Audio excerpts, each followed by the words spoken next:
오늘 본문 말씀을 한 번 더 읽어드리겠습니다.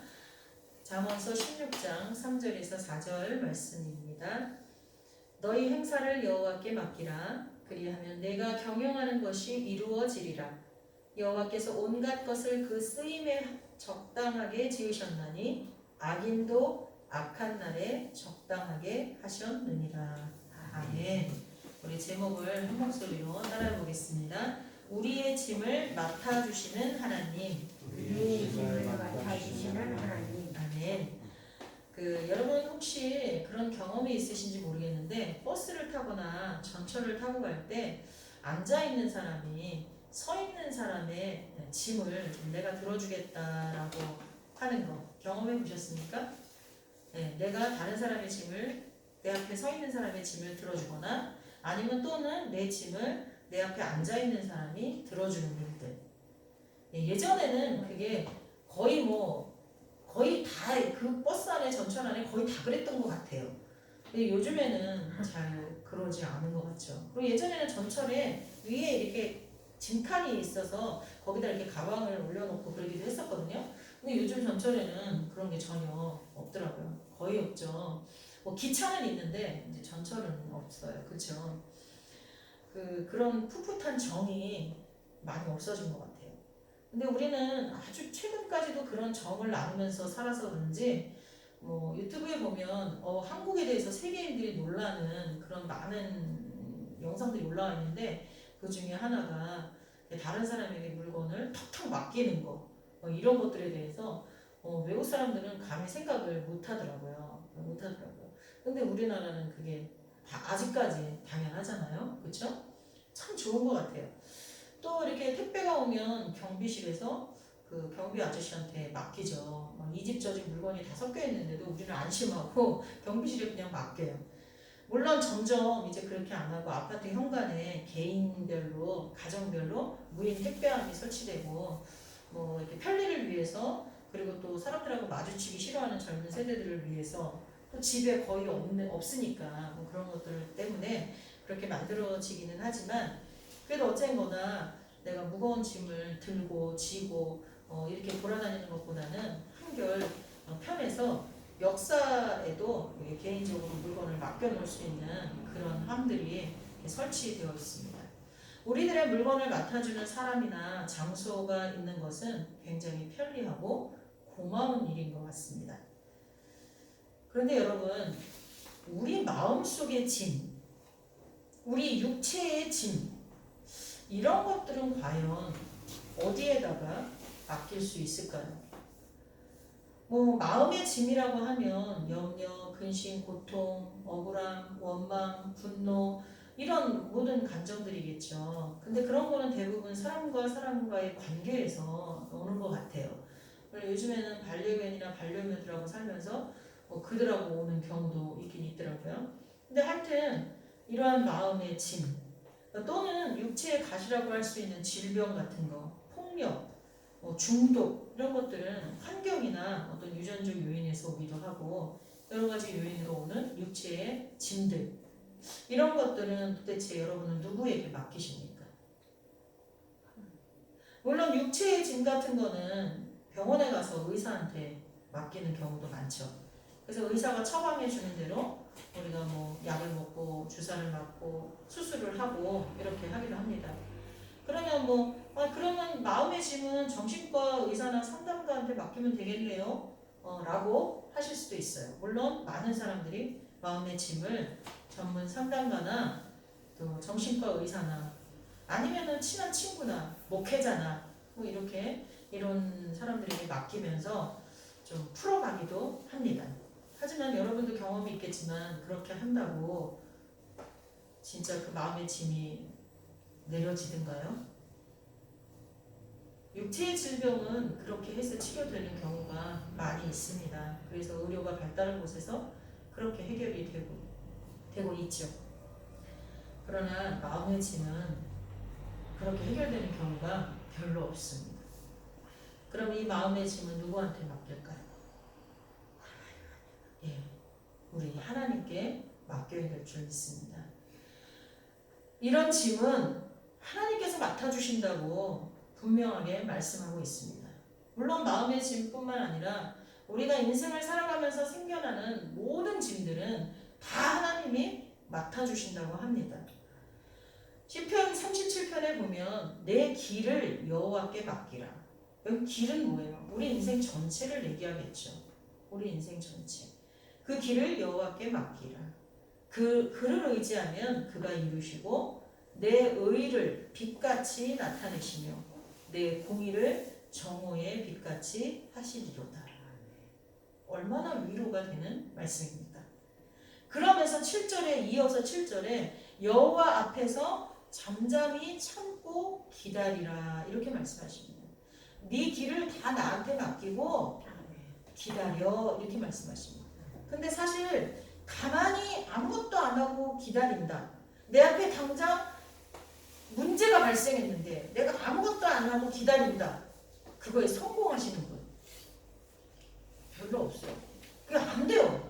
아니, 저부터 안 돼요. 저는 성공률이 1%도 안 되는 것 같아요. 내 앞에 문제가 나타나면 내가 어떻게 해서든지 해결해 보려고 하지. 그렇게 하다 안 되면 하나님 나 진짜 못하겠어요. 하고 자포자기 상태로 주님 앞에 오지 처음부터 주님 앞에 맡기는 일은 여기 쉽지 않은 것 같아요. 그렇죠? 근데 말씀을 들여다보면 내가 하려고 하는 게 더 어리석어요.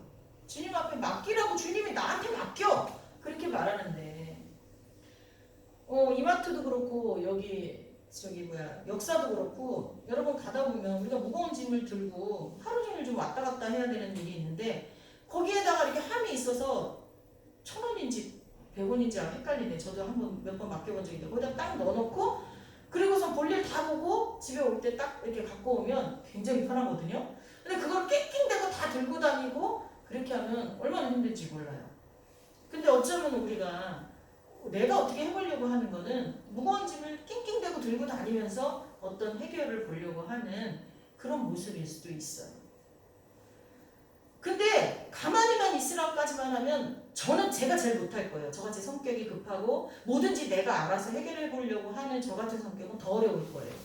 근데 뒷절에 이렇게 가다 보면 10절에 잠시 후에 우리를 힘들게 하고 괴롭게 하던 문제들 혹은 사람들이 없어진다고 하십니다. 이게 희망이 아니겠습니까? 잠시 후에. 물론 그 잠시는 하나님이 생각하시는 잠시랑 내가 생각하는 잠시랑 다르더라고요. 그래서 못 기다릴 때가 있어요. 근데 여러분 생각해 보세요. 내가 생각하는 잠시가 더 완벽할까요? 하나님이 생각하는 잠시가 더 완벽할까요? 하나님이 생각하는 잠시가 더 완벽해요. 왜냐하면 요셉이 지하 감옥에 있을 때 얼마나 억울했을까요? 죄도 안 짓고 보디발의 아내를 겁탈한 것도 아닌데 누명을 쓰고 그리고 감옥에 갇혀있는 그 시간이 그 몇 년의 시간이 얼마나 괴로웠을까요?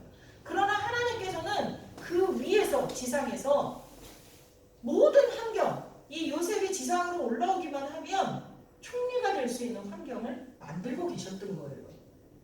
그게 하나님 보시기에는 잠깐이에요. 물론 우리한테는 긴 시간이었겠지만 요셉한테는 긴 시간이었겠지만 가장 좋은 때를 하나님께서 찾고 계시는 줄 믿습니다. 그때가 되면 우리를 힘들게 하고 괴롭게 하던 문제들 사람들이 없어진대요. 저는 이런 경험을 참 많이 했습니다. 그리고 하고 있습니다. 물론 성격이 급해서 못 기다리고 제가 뭘 하려고 발버둥 쳐보기도 했지만 그럼에도 그렇게 어리석어도 하나님이 나를 붙드시고 끝까지 이 잠시를 기다릴 수 있도록 도우시더라고요. 저에게 그렇게 하신 하나님이 여러분에게도 그렇게 하실 줄 믿습니다. 그뿐입니까? 시편 55편 22절에 보면 의인이 요동하는 것을 영원히 허락하지 않으신다고 하십니다. 의인이 흔들리다 넘어지는 거를 하나님께서 보시지 않는다는 거예요. 그래서 하나님이 더 급하신 거예요, 우리보다. 우리가 어떤 문제 앞에서 어떤 괴로움과 억울함 앞에서 우리가 막 괴로워하고 있으면 그것을 하나님이 못 보신다는 거예요. 자식이 힘들어하면 부모가 못 보겠잖아요. 그렇잖아요. 그것처럼 하나님이 그걸 못 본대요. 그냥 두시지 않는데요. 그러니까 네 문제를 나한테 맡겨. 이렇게 말씀하고 있습니다. 저와 여러분이 짊어지고 있는 무거운 짐을 주님께 맡깁시다. 하나님은 우리가 무거운 짐에 눌려서 비틀대는 것을 원하시지 않습니다. 우리에게는 시시때때로 고난이 찾아옵니다.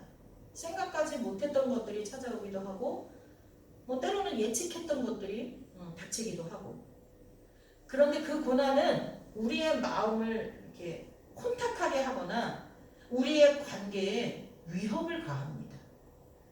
나아가서 우리의 믿음까지도 흔들 때가 있습니다. 우리의 눈은 주님을 향하고 우리의 입술은 주님을 찬양하고 우리의 손과 발은 적극적으로 주님을 나타내는 일에 헌신해야 하지만 마음이 흐려지고 생각이 많아지면 그런 것들이 힘들어집니다. 분주해지기만 해도요, 하나님께 집중이 잘 안 돼요. 이게 게으름도 문제고 게으름도 악이지만 바쁜 것도 문제예요. 이스라엘 백성이 광야 가운데서 이동할 때 하나님의 기둥, 불기둥, 구름기둥이 움직이며 이스라엘 백성이 성막을 걷고 자기들이 거처하는 장막들을 다 걷어서 움직여서 같이 갔어요. 하나님이 한 발 앞서서 가셨다고 되어 있어요. 두 발도 세 발도 아니에요. 하나님이 딱 보이실 만큼. 어젠가 그새 안개가 너무 심한 지역에서 사고가 있었어요. 그래서 한 명이 죽고 몇 명이 부상당했다고 있어요. 안개가 끼면요 진짜 한 치 앞을 모른다 그러잖아요. 근데 하나님은요 아무리 짙은 안개가 껴도 딱 보이실 만큼 그 한 걸음 앞서서 나아가십니다. 근데 우리는 그 한 걸음 앞서 나가는 하나님을 못 참겠다고 하나님을 앞질러서 이렇게 갈 때가 있죠. 그러다가 교통사고처럼 꽝! 이렇게 나는 거예요. 저도 그런 경험을 여러 번 해봤습니다. 이런 일은 언제 일어나냐? 분주할 때, 나태할 때, 근심과 걱정이 충만할 때 이런 일들이 일어납니다. 이럴 때 우리는 딱 한 가지를 해야 돼요. 우리의 삶의 주인이 하나님이심을 선포해야 될 줄 믿습니다. 결과가 어떻든 간에 그건 책임이 누구에게 있어요? 하나님께 있어요. 주인에게 있어요. 언젠가 우리 교회는 천국의 지부라 그랬어요. 체인점이 잘못하면 그 책임은 본부가 지게 돼 있어요. 하나님 욕먹잖아요. 그것처럼 종된 우리는 맡겨진 일에만 충성하면 되는 줄 믿습니다. 하나님이 지시한 것만 순종하면 돼요. 나머지 책임은 누가 지세요? 주인이신 하나님이 지십니다. 우리의 주인께 우리의 상황을 정확히 보고하고 그분께 모든 것을 맡겨드립시다. 우리에게 무슨 문제가 생기면 하나님 앞에서 시시콜콜 다 말하는 거예요. 내 감정까지도, 그들이 누군가가 나에게 행한 모든 것까지도 다 말하는 거예요. 사실대로 다. 그걸 제일 잘하는 사람이 다윗이잖아요. 그래서 저는요 기도할 때 시편으로 기도를 많이 합니다. 시편에 보면 다윗이 자기를 힘들게 하는 사람을 죽여달라고 하잖아요. 어떻게 그렇게 할 수 있어? 사랑이 하나님께? 아니요, 그렇게 하는 다윗을 하나님은 내 마음에 합했다 그랬어요. 물론 다윗이 그렇게 하다 거기서 끝나면 안 되죠. 그러면 중국에 나오는 중국 영화처럼 맨날 복수하다 끝내게요? 그게 아니죠. 그런 마음을 솔직하게 말하고 하나님과 앉아있다 보면 나중에 어떻게 돼요? 용서하는 마음이 생깁니다. 얼마 전에 이번 주에 교통사고가 난 지인이 있어요. 저한테 전화 왔어요. 아마 이제 제가 경찰서와 관계되는 곳에 있으니까 물어보려고 했던 거예요. 제가 뭘 해결해 줄 수 없다는 건 다 알고 있어요.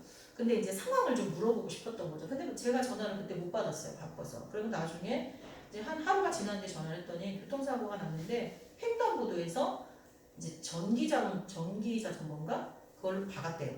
그래갖고 본인이 붕 떠서 떨어졌대. 체구가 작다 보니까. 그랬는데 이 사람이 이제 병원으로 일단 가자, 내가 너무 아프다 그랬더니 돈을 뜯어먹으려고 하는 사람처럼 생각을 하더래요. 근데 생각해보세요. 역주행을 했고요. 거기다가 횡단보도에서 초록불에 건너가는 사람을 치웠고요. 이게 말이 됩니까? 그리고 도망갔어요. 도망가려고 했어요. 그런 상황인데도 뻔뻔하게 그래서 이분이 나한테 신고를 해야 되겠네. 신고하라고, 당연히 신고하라고. 근데 그 사람이 노숙자 같더래요. 너무너무 가난하더래요. 그러니까 그냥 사과만 받고 그 즉시 잘못했다고 혹시라도 병원 가서 좀 심하면 제가 어떻게 해서든지 이렇게 보상을 하겠다고 이렇게 말만 했어도 이분은 그 너무나 가난해 보여서 본인이 그냥 치료를 하려고 했었대요. 그 너무 억울하고 괘씸하고 저 사람을 한번 봐주면 저 사람은 저렇게 의뢰 저러려니 하고 또 누군가에게 또 그러지 않을까 하는 생각에 어떻게 하면 좋겠냐라고 얘기를 해서 신고를 하라고 했어요. 그리고 병원도 빨리 가라고. 그리고 이제 이런 상황을 그 사람한테 한 번 더 기회를 주려고 전화를 했더니 그때는 겁이 나는지 이제 사과를 하더라는 겁니다. 여러분, 그분이 나중에 사과를 받고 용서를 했어요. 근데 제가 그랬어요. 용서라는 건 상대방이 진심으로 잘못을 깨닫고 뉘우쳤을 때 하는 게 용서지. 그걸 그냥 봐주면 안 된다. 그러면 습관이 된다. 처음 사고 났을 때 그걸 해결을 해야지 그 사람 인생을 위해서도 그게 낫다라고 이야기를 한 적이 있어요. 살다 보면 그렇게 억울한 일을 당하기도 하고 또 우리도 모르게 누군가에게 억울한 일을 행할 때도 있어요. 그렇죠? 근데 이 모든 문제를 우선 하나님께 아뢰고 하나님이라면 어떻게 하시겠습니까? 라고 물어볼 때 우리는 응답을 받게 돼요. 그리고 하나님께서 그 상황을 정리해 주십니다. 이분도 계속 기도했대요. 하나님, 내가 하나님의 사랑으로 저를 봐주려고 했는데 이게 아닌 것 같아요. 저 정말 억울해요. 어떻게 저럴 수가 있어요. 막 이렇게 기도를 했더니 그 2, 3일 안에 그렇게 잘 해결이 되고 치료하라고 돈을 좀 붙여주고 그랬다고 하더라고요. 그리고 자기의 명예도 회복되고 자기가 돈 뜯어먹는 사람으로 생각을 했다는 거예요. 그래서 나중에 명예도 회복되고 그렇게 일이 잘 해결됐다고 2, 3일 사이에 그런 일이 있었다고 이제 연락이 되어졌어요. 여러분, 아주 작은 것조차도 하나님 앞에 자세하게 아뢰을 때, 그 당시는 그랬어요. 그 교통사고를 내고 그런 그 사람을 하나님 봐주지 마세요. 막 이렇게 기도가 나오는 거예요. 근데 진심으로 용서를 구할 때 하나님의 음성이 들리고 용서해줘야겠다. 이런 생각들이 있어진 거죠. 그게 하나님 안에서 이루어지니까 잘 이렇게 지혜롭게 해결이 된 것 같아요. 하나님은 우리들을 돌보시는 분입니다. 믿으십니까? 베드로전서에서 너희 염려를 다 주께 맡기라. 이는 그가 너희를 돌보심이라 이렇게 표현해요. 우리를 돌봐주신대요. 그리고 또 이렇게 말씀하세요. 하나님은 우리에게 고난을 허락하셔도 잠깐 허락하시지 길게 우리가 지쳐 나가 동그라질 때까지 허락하시지는 않는다는 거예요. 그 잠깐의 고난을 허락하시는 이유조차 하나님 자신을 위한 것이 아니라 저와 여러분을 위한 것이라고 말씀하고 있습니다. 우리를 온전하게 하시고 우리를 굳건하게 하시고 우리를 강하게 하시기 위함이라고 말씀하고 있습니다. 제가 베드로전서 5장 10절을 읽어드리겠습니다. 모든 은혜의 하나님 곧 그리스도 안에서 너희를 부르사 자기의 영원한 영광에 들어가게 하신 이가 잠깐 고난을 당한 너희를 친히 온전하게 하시며 굳건하게 하시며 강건하게 하시며 터를 견고하게 하시리라. 아멘. 그러니 이제 우리 앞에 당한 어려움을 스스로 해결하려 하지 말고 우리의 주인 되신 하나님께 가지고 나아갑시다. 그리고 기다립시다. 그분이 명령하실 때까지, 그분이 말씀하실 때까지.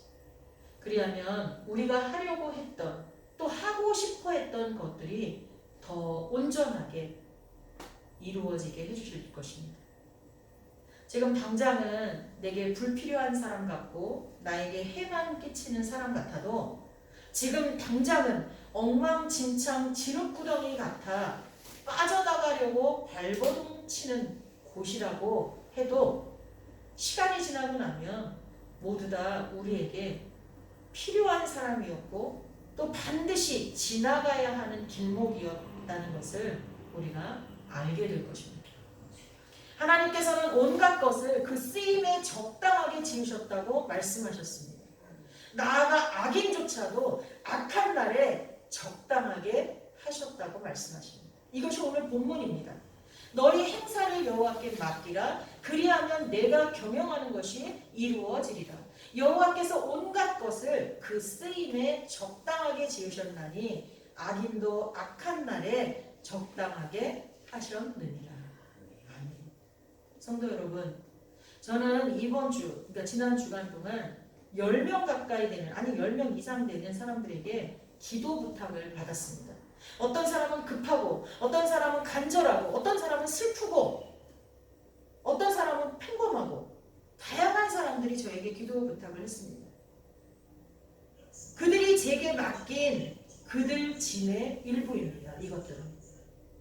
그쵸? 이것들은 그들이 짐의 일부예요. 전부는 아니겠죠. 일부를 저에게 맡겼습니다.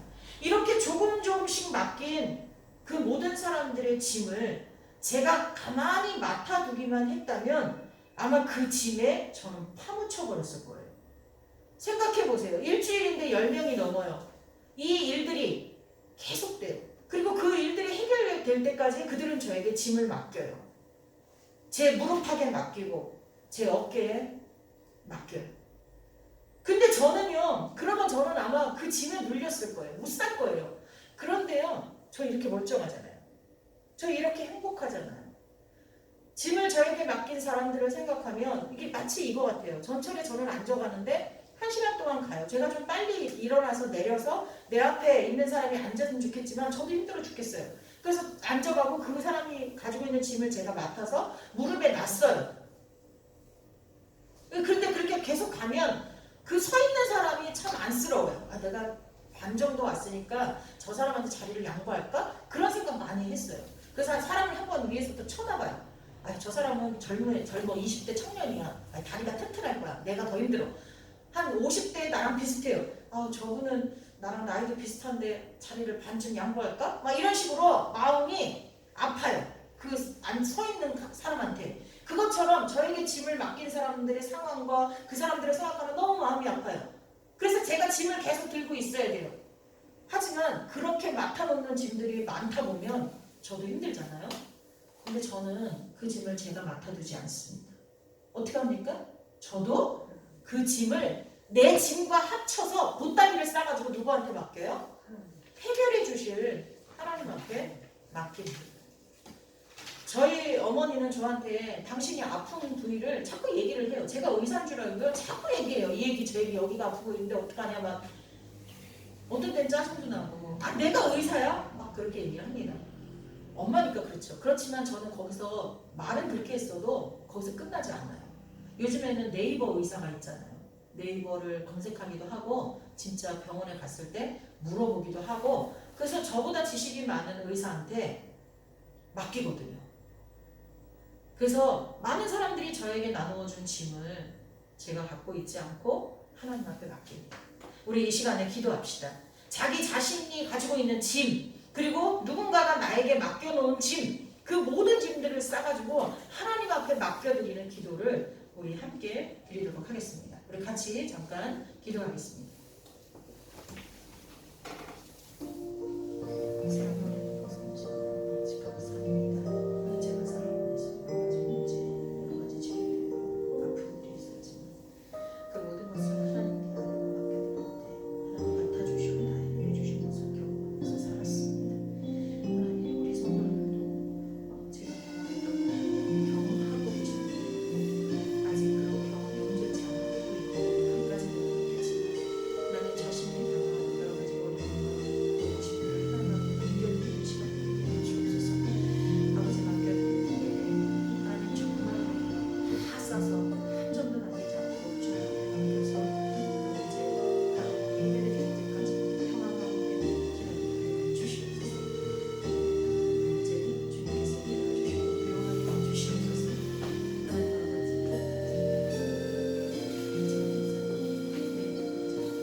염려를 모든 행사를 주님께 맡기라고 하셨습니다.